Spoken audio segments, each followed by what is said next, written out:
जय हिंद दोस्तों। उम्मीद है आप सब लोग अच्छे होंगे। आज हम 1 और 2 सितंबर 2024 के विजन एस न्यूज़ को सिंप्लीफाई करेंगे। कल जो हमने आपको क्वेश्चन दिए थे ये इसके आंसर्स हैं CCBB, और आज ये दो ही आपके क्वेश्चन रहने वाले हैं प्रीलिम्स के लिए। मेंस के लिए कोई इतना इंपॉर्टेंट आर्टिकल नहीं है तो उसको हमने क्वेश्चन में नहीं लिया आज, और प्रीलिम्स से भी कुछ खास फॉर्म नहीं हो रहे थे। चलिए देखते हैं, इंपॉर्टेंट पहले देखते हैं। दूसरे नंबर की news, judiciary is considered as a guardian of our democracy, says PM। Recently meeting थी national conference of district judiciary, जिस 25 ईयर्स सेलिब्रेट हम कर रहे थे, तो उसी वक्त PM ने इनको एड्रेस किया था। बस उसी रिलेटेड कुछ बातें चल रही है। कैसे है जुडिशरी गार्डियन ऑफ डेमोक्रेसी? तो भाई आर्टिकल 13 के अंदर उनको जुडिशियल रिव्यू का पावर मिलता है। ओके, इन आर्टिकल 32 एंड 226 के अंदर सुप्रीम कोर्ट को एंड हाई कोर्ट को रिस्पेक्टिवली वृट इन्फोर्स करने का राइट मिलता है, फंडामेंटल राइट को बचाने के लिए। ठीक है, चलिए आगे देखते हैं। Role played by judiciary as a guardian of democracy. क्या क्या अब तक कर लिया है जुडिशरी ने ऐसा? तो केशवानंद भारती जजमेंट में बेसिक स्ट्रक्चर लेके आ गए ये लोग, और जिसमें क्या बताते हैं कि जो पार्लियामेंट की भी अमेंडिंग पावर है वो लिमिटेड है। ये नहीं है उसका मतलब कि पार्लियामेंट चाहे तो कल कॉन्स्टिट्यूशन ही बदल दे अमेंड करके, इसलिए वो भी मिनिमम है। उसमें भी कुछ बेसिक स्ट्रक्चर है जिनको उन्हें फॉलो करना पड़ेगा, कि वो चेंज नहीं हो सकता है कॉन्स्टिट्यूशन का। ठीक है, वेरी नॉर्मल पॉइंट, आपको पता ही होगा ये। इंदिरा गांधी और राजनारायण केस आया था जिसमें इलेक्शन के रिलेटेड कुछ डिस्प्यूट थी। उन्होंने फ्री एंड फेयर इलेक्शन की बात की कि इसको बचाए रखना is also part of basic structure, और ये ज़रूरी है। ये क्या अपहेल्ड करता है? तो असेंस ऑफ डेमोक्रेसी को अपहेल्ड करता है, केशवानंद भारती वाला बेसिक स्ट्रक्चर को। फिर तीसरा आता है एसर बॉम्बई। उस जजमेंट में ये जुडिशरी ने बोला था कि आप आर्बिट्री वे से स्टेट को डिसमिस नहीं कर सकते हो। पहले क्या होता था कि समझ लीजिए सेंटर पे बीजेपी की सरकार बनी है, तो स्टेट में जो जो भी एंटी बीजेपी पार्टीज होंगी वैसे स्टेट को ये डिसमिस कर देते थे। उधर आर्टिकल 356 का यूज़ करते हुए इमरजेंसी लगा देते थे। और सेम उल्टा सुल्टा होता था कि भाई कांग्रेस की क्या आएगी तो कांग्रेस जो अपने ऑपोजिशन में होगी उनके स्टेट में ऐसा करेगी। तो बस यही केस एसआर बोम्मई केस 1994 में जाता है, और जो सुप्रीम कोर्ट बोलता है कि आप ऐसा आपसे नहीं कर सकते हो। ठीक है, और most recent ADR, associations of democratic reform versus union of India case में जो इलेक्ट्रल बॉन्ड थे उनको अनकॉन्स्टिट्यूशनल बोल दिया। ओके, ये जो चारों के चारों एग्जाम्पल है, जहाँ पे भी फिट रहे हो आपको इसको यूज़ करना है। ठीक है, चैलेंजेस क्या क्या है जुडिशरी के अंदर? लो जज टू पॉपुलेशन रेशियो है। देखिए जो भी डेटा होता है ना जुडिशरी का, वो डेटा आपको यूज़ करना है नेशनल जुडिशियल डेटा ग्रिड से। ठीक है, NJDG, इसका डेटा एकदम एक्यूरेट रहता है। अभी इन्हीं के अकॉर्डिंग लो टू जज to population ratio around 19 point something है पर 10 लाख पॉपुलेशन लाख। फिर पेंडेंसी ऑफ केसेस तो अराउंड 4.7 करोड़ केसेस पेंडिंग पड़े हुए हैं। फिर जुडिशियल एक्टिविज्म, मतलब कि ऐसी चीज़ जो जुडिशरी के परव्यू में आती नहीं है बट फिर भी उसको जुडिशरी अपने अंदर ले रही, मतलब जानबूझ के उसके ऊपर रूलिंग दे रही है, उसको अपने परव्यू के अंदर ले रही है, तो वो जुडिशियल एक्टिविज्म और ओवर रीच हो जाती है। ओवर रीच मतलब आपसे जो कैपेसिटी है उससे ज़्यादा आप करना चाह रहे हो। फिर कंटेम्प्ट ऑफ कोर्ट भी है और करप्शन भी है जुडिशरी के अंदर। करप्शन का मैं आपको एग्जांपल बताऊं, हमारे एक रिलेटिव पुलिस में थे थोड़े टाइम पहले, वही बताते थे कि वो छोटे मोटे क्रिमिनल्स को पकड़ते थे ना, तो जो डिस्ट्रिक्ट कोर्ट के जज होते हैं उनको वो पैसा दे देते थे। पैसा तो मतलब कुछ चीज़ें दे दी, कोई गिफ्ट दे दिया, इवन शराब की बोतल दे दिए, तो जज को बस इसीलिए कि भाई हमारा जो केस है ना उसका जजमेंट जल्दी दे देना। तो सोचिए ऐसे PT केसेस में भी जज जो होते हैं वो पैसा खाते होते हैं, चीज़ें लेते होते हैं, तो बड़े बड़े केस में क्यों नहीं कर रहे होंगे? तो corruption is always a major problem in India. Way forward क्या क्या है, रिकमेंडेशन क्या बोली है? तो अपॉइंटमेंट ऑफ जज को हमें और अच्छा करना चाहिए। ठीक है, प्रायोरिटी बेसिस पे रखो, स्पेशल ट्रैफिक कोड बनाओ, पीरियोडिक नीड्स ऑफ असेसमेंट करो, जुडिशरी की क्या नीड है उसके अकॉर्डिंग काम करो, और अल्टरनेट डिस्प्यूट रिजोल्यूशन मेथड्स को और बनाइए। अल्टरनेट डिस्प्यूट रेजोल्यूशन ADR के अंदर क्या क्या आता है? तो आर्बिट्रेशन, आर्बिट्रेशन, फिर मीडिएशन, फिर काउंसलेशन, देन लोक अदालत, एंड आखिरी आता है आपका नेगोशिएशंस। ठीक है, ये 5 याद रह जाए तो काफ़ी है, बाकी ट्रिब्यूनल, ओम्बड्समैन, ये सब भी होता है। ये 5 मेन है: आर्बिट्रेशन, मीडिएशन, काउंसलेशन, लोक अदालत एंड नेगोशिएशन। ये काउंसलेशन मैंने ठीक से नहीं लिखा, राइट? हाँ, बस इतना ही था। चलिए नेक्स्ट न्यूज़ देखते हैं। देखो, मैं इंपॉर्टेंस के बेस पे पहले आखिरी ऊपर नीचे कर रहा हूँ, ठीक है? फिर है माइक्रोकॉन्ड्रियल के बारे में।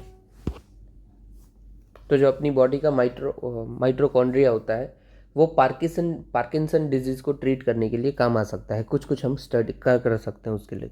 सबसे पहले तो पार्किंसन डिजीज़ क्या होता है भाई? तो ये एक न्यूरोजेनरेटिव डिजीज़ है। आपके अगर ब्रेन के सेल हैं वो मर जा रहे हैं, मतलब वो ख़त्म हो रहे हैं, तो आपको ये डिजीज़ हो जाएगा। आप धीरे धीरे सब भूलने लगोगे और फिर ख़त्म हो जाओगे, ठीक है? प्रेजेंस क्या क्या है भाई, वो छोड़िए, सबसे पहले हम माइटोकॉन्ड्रिया क्या होता है वही देख लेते हैं, ठीक है? तो हमारी बॉडी के अंदर बहुत सारे सेल होते हैं, ठीक है? इसी सेल के अंदर कुछ कुछ ऑर्गेनल्स होते हैं। मतलब समझ लीजिए, हमारा जो बॉडी है बहुत सारे सेल्स से बना हुआ है, ठीक है? ये एक सेल है। अभी इसी सेल के अंदर और छोटे छोटे कोई पार्टिकल्स हो सकते हैं, ठीक है? ऑर्गेनल्स हो सकते हैं, ऑर्गेनल्स, सेल के अपने ऑर्गन, छोटे छोटे छोटे छोटे।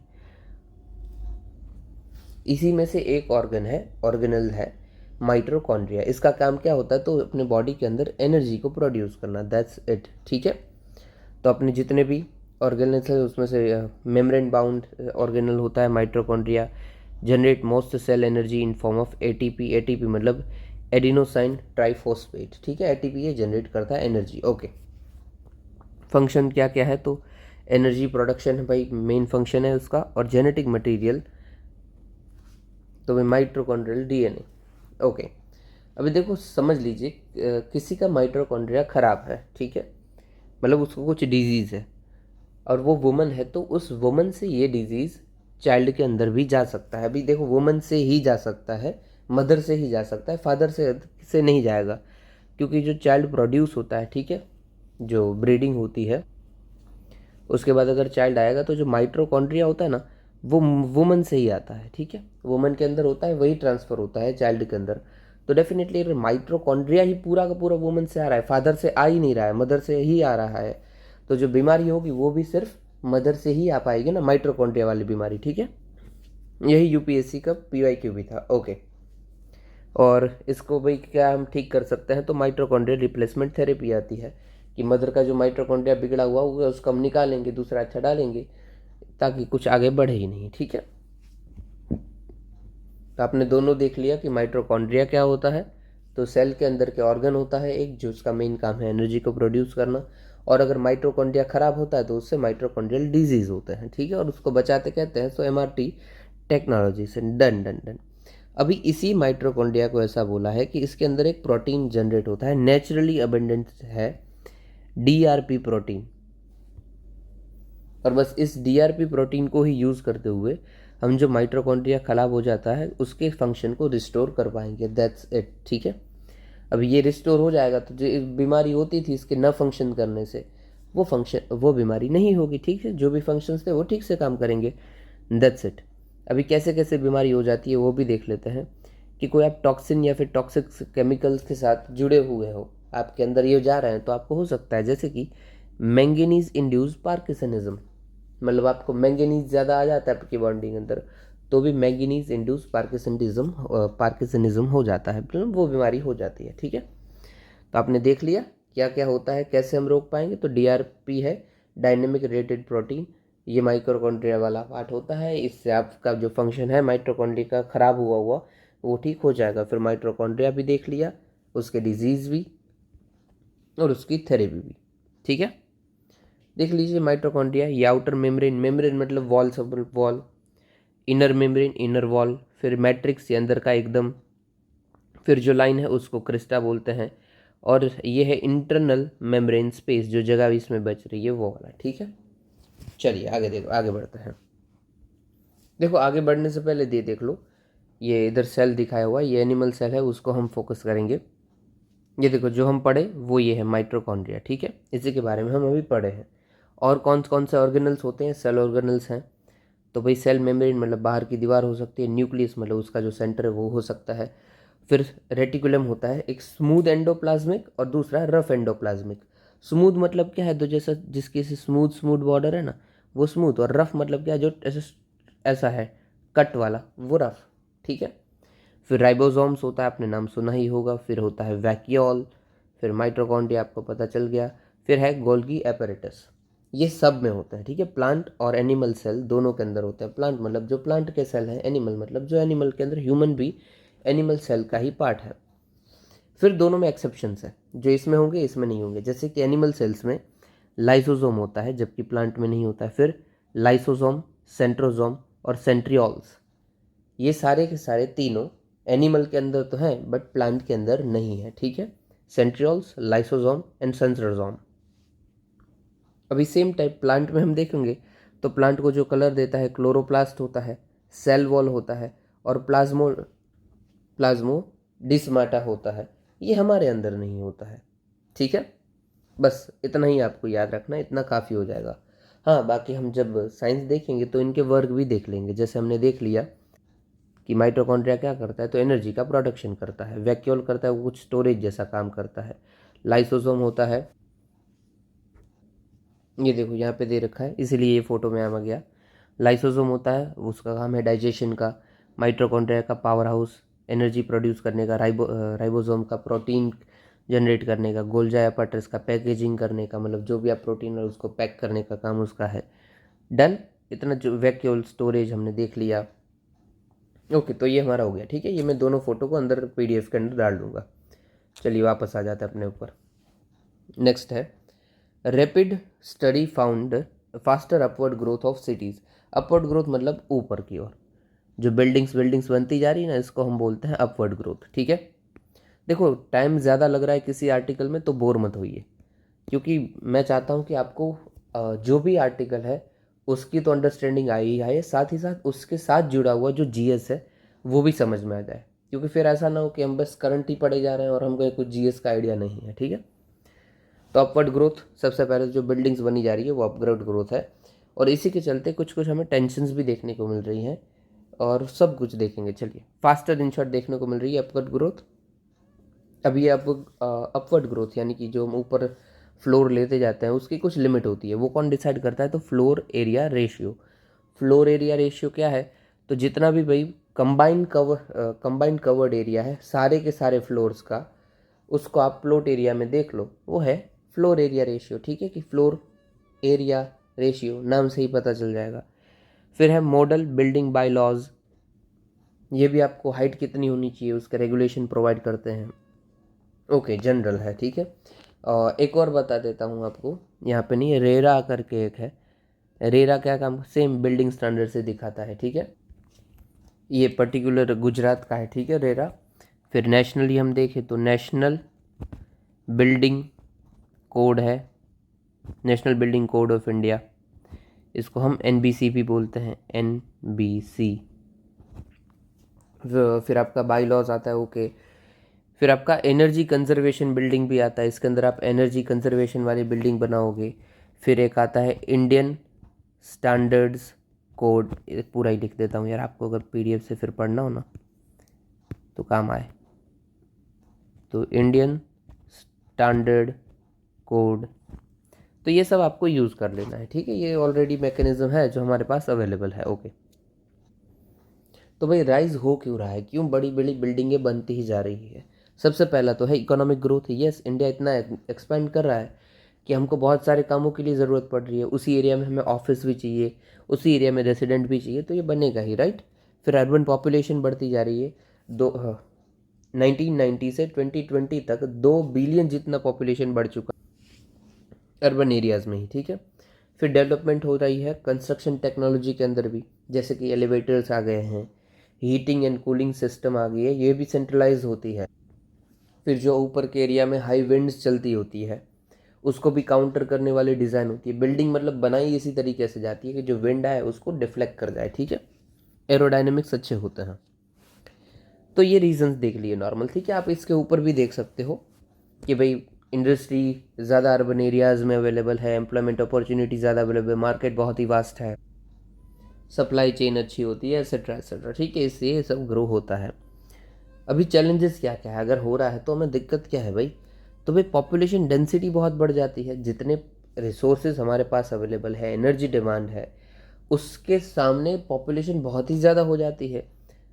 तो ये दिक्कत है, क्योंकि देखो अर्बनाइजेशन तो हो रहा है, पॉपुलेशन तो अर्बन एरिया में बढ़ती जा रही, बट अपना एनर्जी तो सेम है ना, एनर्जी रिसोर्स तो सेम है, वो हम कहाँ से बढ़ाएंगे, तो वो दिक्कत देता है। और इससे इनडायरेक्टली डायरेक्टली क्या होता है, जो पब्लिक लाइफ होती है उसकी क्वालिटी घटती ही जाती है, ठीक है। फिर अर्बन हीट हाईलैंड, जो बड़ी बड़ी बिल्डिंग्स हैं ये सीमेंट से बनती है, मतलब उसके अंदर जो भी मटेरियल होता है ये सारा का सारा मटेरियल हीट एब्जॉर्बिंग होता है। तो ये जो भी एरियाज़ होंगे ना वहाँ पे एक हीट आइलैंड जैसा बन जाएगा कि ये पूरी एरिया बहुत गर्म है। और देखो ऐसा अगर लोकलाइज हो रहा है तो डेफिनेटली उस एरिया में टेम्परेचर ज़्यादा है, ठीक है, टेम्परेचर ज़्यादा है तो लो प्रेशर बनेगा, लो प्रेशर बनेगा तो रेनफॉल भी हो सकता है, ठीक है, और विंड स्पीड पे भी इफेक्ट पड़ेगा। तो ये लोकली क्लाइमेट पे डेफिनेटली अफेक्ट करेगा, क्योंकि लोकली ही आप पूरा सब कुछ चीटिंग हो रहा है तो लोकली ही अफेक्ट करेगा। फिर इकोनॉमिक वायबिलिटी भी है भाई, बिल्डिंग कोड जो होते हैं उसको आप अदर करने जाओगे तो उसकी कॉस्टिंग रिलेटिवली बढ़ जाती है। देखो ये पॉइंट ठीक है पर कायदे से सही नहीं है कि आप ये चैलेंजेस में तो एटलीस्ट नहीं लिख सकते हो कि भाई इसकी कॉस्ट बढ़ जाती है, ये क्या बात हुई यार। ओके कोई बात नहीं। सोशल डिवाइड भाई, ये जो कंस्ट्रक्शन होता है वो कंस्ट्रक्शन काफ़ी महंगा होता है, तो जो अफोर्डेबिलिटी है वो भी जो पैसे वाले लोग हैं उन्हीं के लिए पास होती है। और अदर चैलेंजेस में देखें तो disaster relief, solid waste management, ये सब उधर अवेलेबल नहीं होता है। अभी आप ही देख लीजिए कि कोई बहुत बड़ी बिल्डिंग है और उधर से अगर गाड़ी निकल रही है जो अपनी कचरे कलेक्ट करने के लिए गाड़ी निकलती है, क्या हर एक बिल्डिंग वाले वो कचरा डालने आएंगे? Definitely not, right. इसलिए रशिया जो यूरोपियन स्टेट्स हैं वहाँ पे क्या है, जो बड़ी बड़ी बिल्डिंग्स होती है ना उस हर एक बिल्डिंग के ऊपर दरवाजे के बाहर एक छोटा सा ऐसा बॉक्स रखा जाता है, जैसे पोस्ट ऑफिस होता है ना वैसा बॉक्स। आपने शायद कार्टून में देखा होगा, Tom and Jerry, Tom and Jerry, किसी में, कि बस उस बॉक्स ऐसा शटर जैसा होता है, ऐसा समझ लीजिए ये आपकी दीवार है, उसी के साथ ही जुड़ा होगा। आप इसको धक्का मारोगे तो हल्का सा ऐसे खुल जाएगा, ऐसे खुल जाएगा हल्का सा, और दबरी धक्का खींच लोगे तो ये वाप रिवरी से बंद हो जाएगा। बस इसी के अंदर आपको कचरा डालना है, वो कचरा सारी बिल्डिंग का कचरा, उस पाइपलाइन होती है उसके अंदर थोड़ी सी बड़ी, एक जगह पे कलेक्ट हो जाएगा। और फिर वो जो बड़ा डस्टबिन है उसको अपना जो वॉचमैन होता है वो गेट के यहाँ पे लेके जाएगा और जो ट्रक आएगा वो उसको उठा लेगा, ठीक है। ये इंडिया में अवेलेबल नहीं है, हमारे यहाँ पे ये मैकेनिज्म नहीं बनता है, बल्कि बन कर सकता है, इसमें इतना कुछ बड़ा खर्चा होता भी नहीं है, बट ठीक है। चलिए आगे देखते हैं। मैंने ये रशिया में देखा था, हमारे जो दोस्त थे वो रशिया की पढ़ाई कर रहे हैं रशिया में, तो मैंने वीडियो कॉल में देखा था कि अच्छा भाई ऐसा मैकेनिज्म भी है। चलिए आगे देखते हैं। क्रिटिकल, अभी देखो ये छोटी न्यूज़ बाद में ही देखेंगे, ये दो बकवास सी न्यूज़ है, ऐसे ही देख लेते हैं। क्रिटिकल टेलीकॉम इंफ्रास्ट्रक्चर भाई, क्रिटिकल इंफ्रास्ट्रक्चर कौन कौन से होंगे भाई, देखो नाम से ही पता चल रहा है कि ये ऐसा इंफ्रास्ट्रक्चर है जो कि क्रिटिकल है, ठीक है, टेलीकॉम सेक्टर में। तो जो कि सेंट्रल गवर्नमेंट बोल रही है उसके, और जो इंफ्रास्ट्रक्चर में छोटे से डिस्ट्रप्शन के बाद भी एक बहुत बड़ा इम्पैक्ट हो जाएगा नेशनल सिक्योरिटी पे, इकोनॉमी पे और पब्लिक हेल्थ पे, वो है अपना क्रिटिकल टेलीकॉम इंफ्रास्ट्रक्चर, ठीक है। क्या क्या भाई हमारे पास थ्रेट मंडरा रहे हैं इसके लिए, तो साइबर अटैक्स होते हैं, स्पिनाज होती है जैसे कि रैमसनवेयर, फिशिंग, मालवेयर, और distributed denial of services attack होता रहता है ये, ठीक है। इसके अंदर आपकी जो सर्विस होती है उसको ही पकड़ लिया जाता है और वसेट्रा, जाने दीजिए। फिर फिजिकल अटैक्स भी होते हैं, टेररिस्ट और जो दूसरे ग्रुप होते हैं वो भी इसका फ़ायदा उठाते हैं भाई।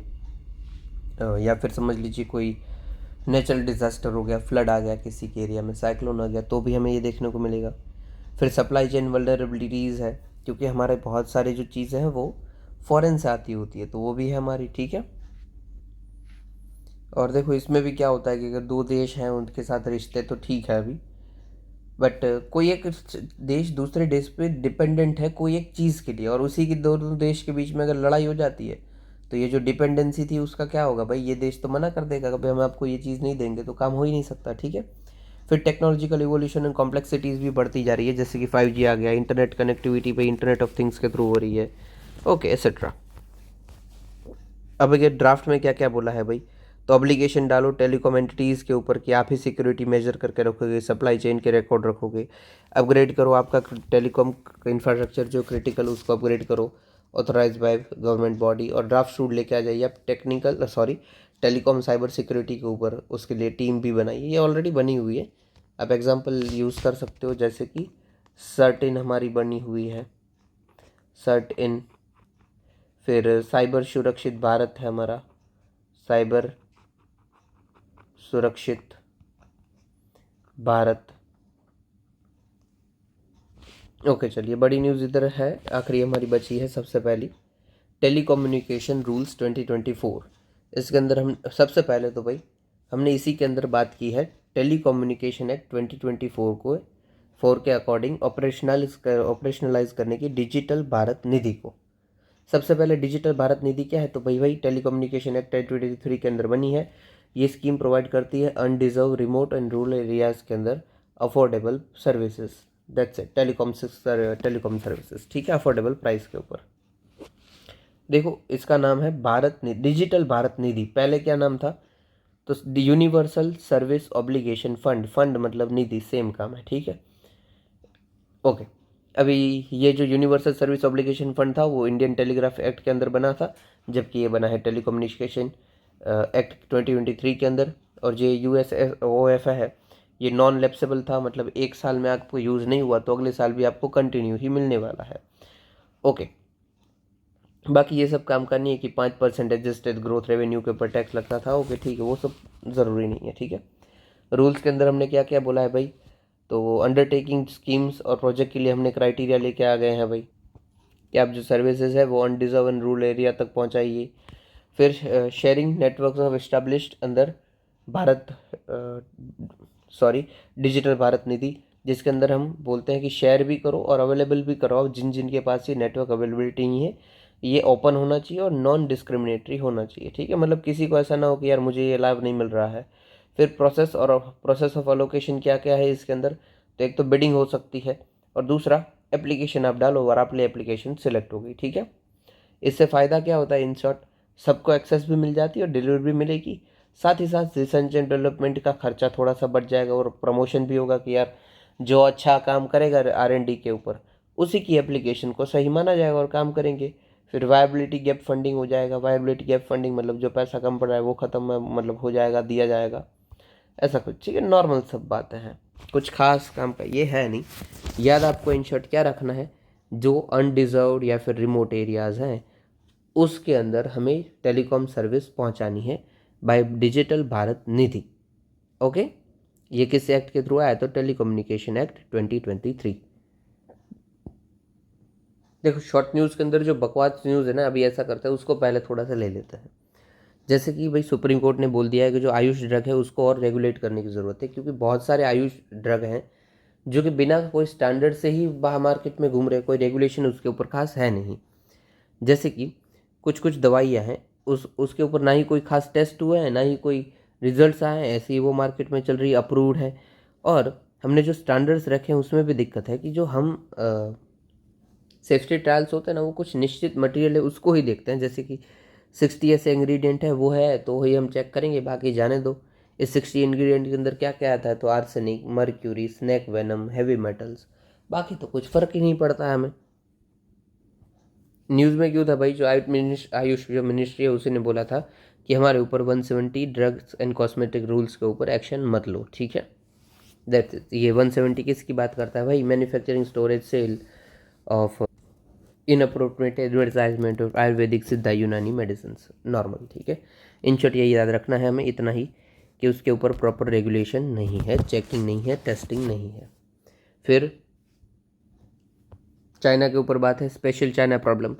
तो हमारे जो मिनिस्टर है, एक्सटर्नल मिनिस्टर, उन्होंने ही बोला कि भाई हो सकता है कि पूरे वर्ल्ड की प्रॉब्लम है, जनरल प्रॉब्लम है चाइना, बट हमारे लिए चाइना स्पेशल प्रॉब्लम है। क्यों स्पेशल प्रॉब्लम है भाई, तो एक तो हमारे पास ऑलरेडी बॉर्डर डिस्प्यूट है चाइना के साथ LAC के सी के ऊपर, line of actual control Ladakh के एरिया में, अरुणाचल प्रदेश एरिया में। फिर इकोनॉमिक डिपेंडेंसी हमारी 85 बिलियन की ट्रेड डेफिसिट है। इस ट्रेड डेफिसिट क्या होता है कि मैं आपसे 100 रुपये का माल ले रहा हूँ और आपको 20 रुपये का माल दे रहा हूँ, ठीक है। तो मैंने लिया कितना, 100 रुपये का, और दिया 20 रुपये का, तो गैप कितना हो गया, 80। तो 80 जो रुपये है मैंने आपको ज़्यादा दे दिए ना, क्योंकि आपके तरफ से तो मुझे 20 मिले और मैंने आपको 100 दे दिए माल खरीदने में, तो ये 80 हो गए ना ज़्यादा मैंने दिए हुए आपको, वो हो गया मेरा ट्रेड डेफिसिट। और आपके लिए क्या है भाई, आपने तो 20 दिए और 100 ले लिए, तो आपके लिए वो है ट्रेड सरप्लस। ओके, तो हमारा चाइना के साथ 85 बिलियन का ट्रेड डेफिसिट है, इट्स वेरी ह्यूज। फिर सिक्योरिटी और स्ट्रेटेजी में देखा जाए तो सलामी स्लाइसिंग चाइना करता रहता है। सलामी स्लाइसिंग क्या होता है कि ये बॉर्डर है ये दो कंट्री की, हल्का सा एरिया ले लिया, इतना एरिया कि आपको नोटिस ना जाए, फिर और थोड़ा टाइम हुआ, फिर और हल्का सा एरिया अपने में दबा दिया, फिर और थोड़ा टाइम हुआ तो और थोड़ा दबा दिया। इसी को बोलते हैं सलामी स्लाइसिंग, कि धीरे धीरे धीरे स्लाइस करते जाना, अंदर घुसते जाना। फिर वो स्ट्रिंग ऑफ पर्ल पॉलिसी अपना रहा है इंडियन ओशन के अंदर। स्ट्रिंग ऑफ पर्ल पॉलिसी क्या क्या है, तो ये अपना जूम कर लेता हूँ एक ही सेकंड के लिए, एक सेकंड। ये अपना इंडिया है, समझ ली, इंडियन ओशन, ये श्रीलंका, मालदीव्स, ये बांग्लादेश वाले एरिया, ये पाकिस्तान, ये मलक्का वाला स्ट्रेट, मलेशिया का आजू बाजू। अभी चाइना क्या कर रहा है कि ये हर एक जगह पे ये चाह रहा है कि एक एक आइलैंड बना ले, ऐसे ऐसे, ठीक है। ये क्या हो जाएगा, ये एक नेकलेस जैसा हो जाएगा ना, देखो ये नेकलेस बन गया ना इंडिया के आजू बाजू, बस इसी को बोलते हैं स्ट्रिंग ऑफ पर्ल्स, ठीक है। तो ये स्ट्रेटेजी चाइना अपना रहा है। फिर बेल्ट एंड रोड इनिशिएटिव पे, बेल्ट एंड रोड इनिशिएटिव मतलब क्या, जो पुराना ट्रेड रूट था उस और नया ट्रेड रूट है उसके अकॉर्डिंग एक इंफ्रास्ट्रक्चर बना देना, सारी की सारी कंट्री को जोड़ देना। फिर क्या क्या है, नेबरहुड की प्रेजेंस में भी भाई चाइना है आगे हमारे से definitely. Maldives pro Sri Lanka, Bangladesh already pro China है, इसलिए हमारे लिए जो चाइना है वो स्पेशल चाइना प्रॉब्लम है हमारी, नॉट जनरल चाइना प्रॉब्लम। फिर नेक्स्ट है LGBTQIA+ के ऊपर। तो जो भी कपल है, जो LGBTQ मेंबर है, वो एक दूसरे साथ रह रहे हैं, तो जो उनका रेशन कार्ड में नाम होता है ना, एज अ पार्टनर आप शो कर सकते हो, ठीक है। एक और स्टेप है LGBTQ राइट को कवर करने के लिए, क्योंकि बाकी क्या था, राशन कार्ड के ऊपर बाकायदा वही लिखना था कि भाई ये लेडी, ये जेंट्स, ये दोनों पति पत्नी, एक्सेट्रा। बट अभी जो LGBTQ के पार्टनर है वो भी अपना नाम दिखा सकते हैं, दैट्स इट। साथ ही साथ जो हेल्थ मिनिस्ट्री, उन्होंने भी बोला था कि जो LGBTQ के हेल्थ केयर राइट है उन्हें भी हमें प्रोटेक्ट करना है। जैसे कि हमें प्रोहिबिट करना है, ये मैंने हाईलाइट नहीं किया, प्रोहिबिट करना है कन्वर्जन थेरेपी को। कन्वर्जन थेरेपी को क्यों प्रोहिबिट करना है, व्हाट इज़ दिस, कि समझ लीजिए कोई बच्चे का जन्म होता है और वो बाईसेक्सुअल लड़का है, ठीक है, मतलब जो उसके बॉडी है वो लड़के की है, बट उसकी जो अंदर से विचार है वो सारे के सारे लड़की के हैं। तो पेरेंट्स कभी कभी क्या करते हैं, कन्वर्ट करवा देते हैं कि भाई बहुत सारे पैसे डालो आप और लड़के को लड़की बना लो, या फिर लड़की को लड़का बना लो, इसी को बोलते हैं कन्वर्जन थेरेपी। तो ये हमने बंद करके रखा है कि कन्वर्जन थेरेपी आप नहीं करवा सकते हो, क्योंकि इनडायरेक्टली आप उससे क्या कर रहे हो भाई, जो उनका नेचुरली जो बने हुए आ रहे हो उसको आप चेंज कर रहे हो ज़बरदस्ती। तो बस उसी को भी प्रोहिबिट करना। Okay, that's it. आगे देखते हैं DNA रिपेयर। अभी हाँ, अभी सब काम का ही है यार, ये नॉर्मल नॉर्मल था वो मैंने 2-3 बता दिया। इंडियन पोस्ट पेमेंट बैंक भी देख लीजिए भाई, इसी को भाई 7th फाउंडेशन डे था तो उसको ओके उसके बारे में बात थी। ये इंडियन पोस्ट पेमेंट बैंक है, वो डिपार्टमेंट ऑफ पोस्ट के अंदर आता है, ये 100% ओन करता है गवर्नमेंट ऑफ इंडिया। मेन इसका फोकस क्या रहता है, तो जो भी नॉर्मल पब्लिक है उसको वेरियस फाइनेंशियल सर्विसेज प्रोवाइड करना, ठीक है। इसी के अंतर्गत हमने पब्लिक को बहुत सारी सर्विस दे रहे हैं, जैसे कि saving current account, FD RD आप करवा सकते हो, लोन, इंश्योरेंस एक्सेट्रा, ठीक है। चलिए आगे देखते हैं। ग्रे वुल्फ, ठीक है। अभी अभी क्या हुआ था कि यूपी के एरियाज़ में भेड़िया घूम रहे थे, तो उसी को पकड़ने के लिए हमने चलाया ऑपरेशन भेड़िया, ठीक है। मेन क्या है काम था कि भाई इसको पकड़ो और फॉरेस्ट में छोड़ दो, दैट्स इट। ग्रे वुल्फ की बात हम करें तो इंडिया के अंदर मेनली 2 टाइप के पाए जाते हैं वुल्फ, एक इंडियन वुल्फ और दूसरा हिमालयन वुल्फ। अब देखो हिमालयन वुल्फ है, नाम से ही पता चल रहा है हिमालय, तो ये हिमालयंस वाली एरियाज़ में पाया जाता है। जबकि जो इंडियन वुल्फ है हमें गुजरात, राजस्थान और पेनिनसुलर इंडिया के बाजू देखने को मिलता है। ओके, कैरेक्टरिस्टिक क्या क्या है जो कि आपको याद रखना है, UPSC उसी सवाल बनाता है। तो 6 से 8 लोगों के ये ग्रुप में रहते हैं, तेज़ दौड़ते होते हैं और ये मोनोगेमस होते हैं। मोनोगेमस का मतलब भाई कि एक बार जो साथी डिसाइड कर लिया, मरते दम तक उसी के साथ रहना है, ठीक है। रिसेंटली 2-3 दिन पहले हमने देखा था नॉर्दर्न बाल्ड इब्लिस के बारे में, ठीक है। मैं लिख देता हूँ नॉर्दर्न, इतना ही लिख रहा हूँ, बाल्ड इब्लिस। इसके सॉरी यार स्पेलिंग गलत है मेरा, एक सेकेंड, इबिस, हाँ, इसके बारे में देखा था। ये बर्ड थी जो एक्सटिंक्ट हो गई थी यूरोप से और वापस से यूरोप में देखने लगी। ये भी ये भी मोनोगमस थी, ठीक है। और इनका जो फेमस फीचर है वो क्या है, क्रूप कॉल। ये हमने कौन से भाई करंट में देखा था शायद ना, ये हमने हाँ 29 अगस्त वाले में देखा था कि ग्रुप कॉल से ये अपना डिसाइड करता है पार्टनर और टेरिटरी। ओके, तो ये भी यही है। ये कैसे डिसाइड करते हैं अपना भाई, कम्युनिकेट कैसे करते हैं, तो vocalisation and scent marking. Okay, कुत्ते भी यही करते हैं। स्टेटस क्या है, तो जो ग्रे वुल्फ है अपना वो लीस्ट कंसर्न है और हिमालयन है वो वल्नरेबल है।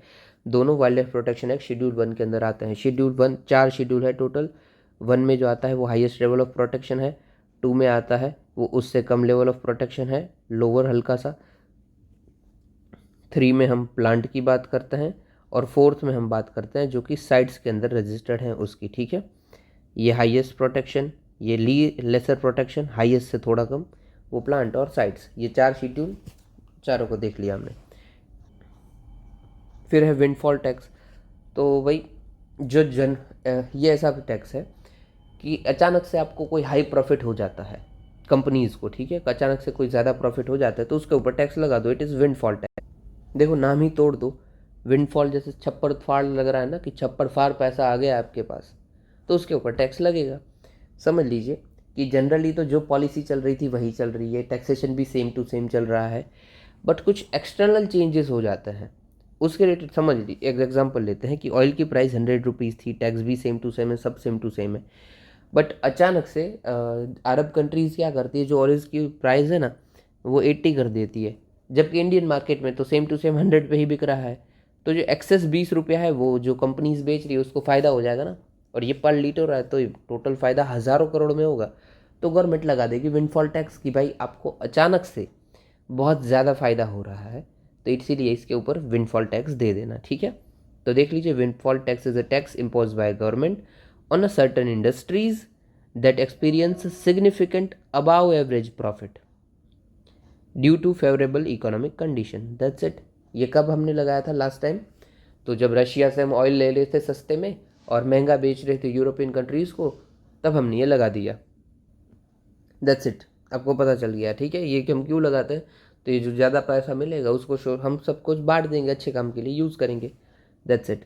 फिर है पॉलीग्राफ टेस्ट। रिसेंटली जो कलकत्ता में इंसिडेंस हो गया था, उसी के जो आरोपी है उनके ऊपर हमने पॉलीग्राफ टेस्ट का बोला है कि भाई इसके ऊपर करवा लो। पॉलीग्राफ टेस्ट जो होता है वो यूजुअली 2 तरीके से हो सकता है, एक तो नार्को एनालिसिस होता है और दूसरा ब्रेन मैपिंग होता है। अब ये दोनों का देखो, जो भी जजमेंट आता है ना वो कोर्ट में नहीं चलता, सॉरी जजमेंट तो नहीं, जो रिजल्ट आता है ना वो कोर्ट में नहीं चलता है, बट हाँ आप करवा सकते हो। देखो नार्को में क्या होता है कि आपको एक सा कोई सब्सटेंस दिया जाता है जिससे आप अ, अपनी आधी सबकॉन्शियस सिचुएशन में चले जाते हो, मतलब पूरे के पूरे आप कॉन्शियस रहते नहीं हो, आप ऐसे कि नींद में भी नहीं हो और जगे हुए भी नहीं हो, उसमें चले जाते हो, तो आप झूठ कम बोल पाते हो या इनमें नहीं ही बोल पाते हो, कम तो क्या, बट उसको माना नहीं जाता है। और दूसरा ये जो ब्रेन मैपिंग है, उसमें अगेन हम क्या करते हैं कि भाई पर्सन की हम साइकोलॉजिकल रिस्पॉन्सेज को देखेंगे, जैसे कि blood pressure, sweat, breathing, pulses, इन सब को देख, मतलब लाइट डिटेक्टर के जैसे आपने मूवीज़ में देखा हो, उसको मेजर करेंगे। बस इसी के बेस पे जो ग्राफ निकलता है, रिजल्ट निकलता है, उसको हम बोलते हैं पॉलीग्राफ टेस्ट और उसके रिजल्ट्स, ठीक है। हालांकि मेडिकल फील्ड में हमेशा इसके जो रिजल्ट होते हैं उनको काउंटर किया जाता है कि भाई ये एक्यूरेट नहीं है, ये वो, इससे ये भी हो सकता है, वो भी हो सकता है। समझ लीजिए कि कोई बंदा टेस्ट से ही डर गया है बहुत ही ज़्यादा, तो भी उसका blood pressure, sweating, pulse rate सब कुछ बढ़ सकता है, और आप उसे यही पकड़ोगे कि यार ये झूठ बोल रहा था ना इसके लिए पकड़ा गया। No, it is not truth, right. But ठीक है, मेरे अकॉर्डिंग देखो ये सही तो होता है, बाकी तो गॉड नोज। हालांकि कोर्ट इसको सही नहीं मानती, मतलब कोर्ट इसको कंसिडर नहीं करती है एज ए एविडेंस। कोर्ट करवा लेती है क्या, ठीक है कर लो, बट एज ए एविडेंस इसको नहीं माना जाता है। किसी ने नार्को टेस्ट में बोल दिया कि हाँ भाई मैंने ये क्राइम कमिट किया है, नार्को मतलब वो सबकॉन्शियस माइंड से होता है, वो कॉन्शियस नहीं होता है, आधे बेहोश होते हैं, तो वो नहीं माना जाएगा, ठीक है। आपने अगर नहीं देखा ना तो एक बार नार्कोटेक्स का वीडियो देख लेना कि कैसे चलता है ये। फिर है मिशन पोषण। Recently ministry of women and child development ने 7th राष्ट्रीय पोषण माह को लॉन्च किया था। इसलिए न्यूज़ में जो पोषण माह है मतलब पोषण मंथ, वो मिशन पोषण 2.0 का पार्ट है। इसके अंदर दूसरी सब स्कीम्स भी आती है पोषण 2.0 के अंदर, जैसे कि पोषण अभियान, आंगनबाड़ी सर्विसेज, फिर scheme for adolescent girl to address malnutrition in children, pregnant woman and lactating mothers. Okay, achievement क्या क्या है जिसको आप यूज़ करोगे, ये बहुत ही अच्छी लाइन है, ठीक है, इसको मार्क कर लेना, आपको यूज़ करना है। कि जो NHFS 5 का डेटा है, नेशनल फैमिली हेल्थ सर्वे 5 का डेटा, उन्होंने ही बोला है कि भाई इंडिकेटर्स रिस्पॉन्सिव है, अच्छे हुए हैं, जैसे कि वेस्टिंग, अंडरवेट, स्टंटिंग, सबके। वेस्टिंग क्या होती है कि भाई चिल्ड्रन की जो हाइट है उसके अकॉर्डिंग उसका वेट बहुत ही कम है, अंडरवेट मतलब अगेन वेट कम है, स्टंटिंग मतलब उम्र के मुताबिक हाइट कम है, ठीक है। ओके, आखिरी में हमारी लास्ट न्यूज़ है DNA रिपेयर। देखिए DNA रिपेयर, अब कभी कभी क्या होता है किसी को कैंसर हो गया और कीमोथेरेपी चल रही है, उसका एक इलाज, कैंसर का इलाज है कीमोथेरेपी। आपने देखा होगा कि बहुत सेलिब्रिटीज़ के बाल झड़ जाता है, वो झड़ते हैं ड्यू टू कीमोथेरेपी। अभी कीमोथेरेपी के अंदर हम कोई कोई ड्रग्स यूज़ करते हैं, दवाई यूज़ करते हैं, जैसे कि कैम्पोटेथिन। इससे क्या होता है कि भाई आपके जो DNA होता है ना उसमें दिक्कत आ जाती है, उसका जो कोडिंग होता है वो बिगड़ जाता है, आपका DNA डैमेज हो जाता है, दैट्स इट, ठीक है। अभी इसी को हमने रिपेयर करने की टेक्निक ला दी है, दैट्स इट। हम कैसे रिपेयर करेंगे, तो एक एंजाइम आता है TDP1 एंजाइम, इसका यूज़ करके हम DNA का जो हमारा बिगड़ा सुगड़ा है उसको हम रिपीट कर लेंगे, ठीक है, रिपेयर कर लेंगे। तो बस DNA रिपेयर क्या है, तो it is mechanism of cell to maintain integrity of genetic code. ये किस में काम करता है, तो ये प्रोकैरियोट और यूकैरियोट दोनों ऑर्गेनिज्म में काम करेगा। ये इंश्योर करेगा सर्वाइवल ऑफ स्पीशीज़ और रिवर्सल करेगा जो भी डैमेज हो चुका है उसको भी, और बस रेप्लिकेशन ये सब नॉर्मल कर देगा, नॉर्मल सब बातें हैं, ठीक है। अभी ये यूकैरियोट और प्रोकैरियोट सेल क्या होते हैं भाई, तो देखो ऊपर ऊपर से ही देख लेंगे हल्का फुल्का हम, कि जो यूकैरियोट होते हैं इनके अंदर मेम्ब्रेन बाउंड प्रेजेंट न्यूक्लियस होता है, जबकि प्रोकैरियोट के अंदर ये एब्सेंट होता है, मेम्ब्रेन बाउंड नहीं होता है। जो यूकैरियोट हैं वो मल्टी सेल्यूलर होते हैं और प्रोकैरियोट होते हैं वो यूनिसेल्यूलर होते हैं। क्रोमोसोम्स मोर देन वन, ये वन लॉन्ग सिंगल लूप भी हो सकता है, प्लाज्मिड हो सकता है, राइबोसोम लार्ज स्मॉल। और हाँ, मेन एग्जांपल तो आपको बताया ही नहीं भाई, यूकैरियोट जो होते हैं वो हमारे अंदर के सेल हैं, एनिमल प्लांट फंगाई के अंदर मिलते वाले। और जो ये प्रोकैरियोट है वो यूनिसेल्यूलर डेफिनेटली, तो बैक्टीरिया, आर्किया, प्लाज्मिडियम वैसा कुछ है, ठीक है। डेफिनेशन क्या क्या है दोनों की, तो एनी सेल जिसके पास clearly defined nucleus and membrane bound organelles हैं वो यूकैरियोट्स हैं, और prokaryotes any unit cellular organism unicellular that does not contain membrane bound nucleus और ऑर्गेनल्स, वो प्रोकैरियोट्स हैं। अभी अभी हमने ऊपर ही देखा था ऑर्गेनल्स के बारे में, माइटोकॉन्ड्रियल, ठीक है, एनिमल, तो हम वाले कौन सा है, तो यूकैरियोट है, इसीलिए ये तो हमारे पास अपना मेम्ब्रेन बाउंड माइटोकॉन्ड्रिया है कि ऑर्गेनल्स हैं। ओके, सेल वॉल हमारी जो जो इंपॉर्टेंट है वही मैं आपको बता रहा हूँ, ठीक है। यूकैरियोट्स की होती है वो सिंपल होती है, जबकि प्रोकैरियोट्स की कॉम्प्लेक्स होती है, प्लाज्मा मेम्ब्रेन और साइटोप्लाज्म दोनों के अंदर प्रेजेंट होता है, दैट्स इट, ठीक है। चलिए आगे देखते हैं। ओके, ये जो मैंने आपको कल क्वेश्चन दिए थे उसके आंसर्स हैं, और ये आज के आपके 2 क्वेश्चन हैं, ठीक है। मेंस के लिए कोई इतना इंपॉर्टेंट क्वेश्चन था नहीं, इसलिए मैंने नहीं दिया है, पर हाँ अगर आपको लिखना है तो आप ये लिख सकते हो, ये जुडिशरी वाला क्वेश्चन क्या होगा, चलो बता ही देता हूँ मैं, ठीक है। हाँ, यहाँ पे लिख देते हैं हम, हाउ जुडिशियरी प्लेड